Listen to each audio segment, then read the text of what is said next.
Hey guys, breaking down the match between Eddie Cummings and Enrico Coco. We're going to be taking a deep look at the leg locks of Eddie Cummings. So, the first portion of this match is Enrico just being extremely conservative about not allowing Eddie to get underneath his legs. He keeps dropping to his knees. He's dead toes. This is not a position to generate base from to try and pass. All he's looking to do is lower his center of gravity so that there's no space underneath him for Eddie to pull himself underneath, because everyone knows exactly what Eddie's going to try and do. He's staying down on his hip now so that Eddie has no chance, and Enrico is constantly hand fighting right now. So we're going to skip through to right here where we actually get some action. Eddie manages to win a bit of the engagement phase by getting 2-on-1 control. So what he has, he does this all the time. He's got a grip on the wrist with his right hand, and he's got control of the elbow with his left. This makes Enrico have to commit his other arm to defending the arm drag. And it's a classic. Eddie's attacking the upper body so that it sets up lower body attacks. And there Enrico is lowering his center of gravity to deny the inside space underneath his hips. As Enrico stands, Eddie's going to switch to attacking Enrico's left leg. One, he's got a grip of the ankle, and two, Eddie's kicking his right leg through and is going to start bringing it around to the hip to start attacking standard Ashi. Enrico's going to extract that leg, and Eddie's going to do an awesome switch here, attacking outside Ashi now on the right leg. But he's very shallow here. We can see that Enrico's knee is almost clear already at that point. Enrico drops once again to lower his center of gravity and to start trying to control Eddie's head so that he can control posture. Eddie is framing with his right arm into Enrico's armpit to create space so that he's able to create the angle he needs and to create hip mobility so that he can start attacking the heel hook. As Eddie starts adjusting, though, he has to open up his legs because of how poor his angle is, and now he's lost control of the pin of the hip and the control of the knee. And so Enrico is able to mobilize his hips, and we can see that now that knee is starting to dip out. He's cleared the knee line, and he is safe, and they're going to be resetting the position because they're at the end of the mats. So Eddie's going to use one of his favorite setups to the 411 position. He's going to get this butterfly guard, and he's got one, control of Enrico's posture, and two, he's got the right butterfly hook.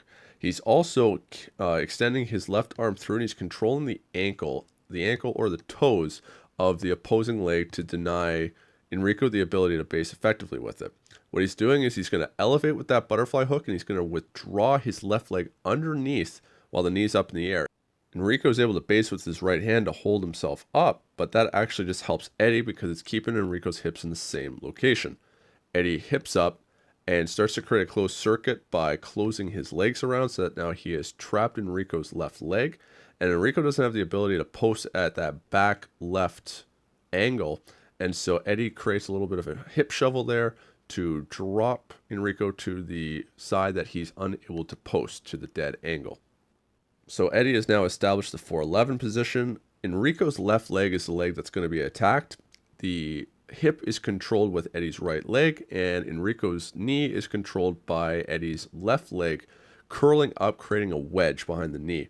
Now, Eddie is actually controlling the right leg, which isn't the leg that's going to be attacked, but it's the leg that needs to be controlled so that he can deny Enrico any meaningful base and also access it as a lever to get it out of the way so that he can freely dig and apply braking mechanics to the leg that he's actually attacking. Here, Eddie moves into that Texas Cloverleaf submission. This isn't a submission you see a lot of guys tap to at the highest level. So right now, Eddie has created a figure four grip, is trying to create some twisting pressure while he bridges in. But Enrico is very flexible and he's very knowledgeable to leg locks. He doesn't care about this. The good thing about this Texas Cloverleaf submission is that it doesn't give up any control. We can see that Eddie can just withdraw his arm back slightly there and get back to that ankle lock grip. So he's not actually risking anything. So there's no harm in attempting that submission. It just doesn't tend to be successful at the highest level. So a common problem when you're trying to defend the 411 position is that your leg is shelved up in the air, so your heel is constantly exposed. We're going to see Enrico employ a common tactic of defense that flexible guys do. He's going to access his leg as a lever, and he's going to bend his foot towards him. So he's externally rotating his hip. And what this does is it increases the distance between his foot and Eddie. So it's very hard for Eddie to actually reach to try and apply the dig mechanics.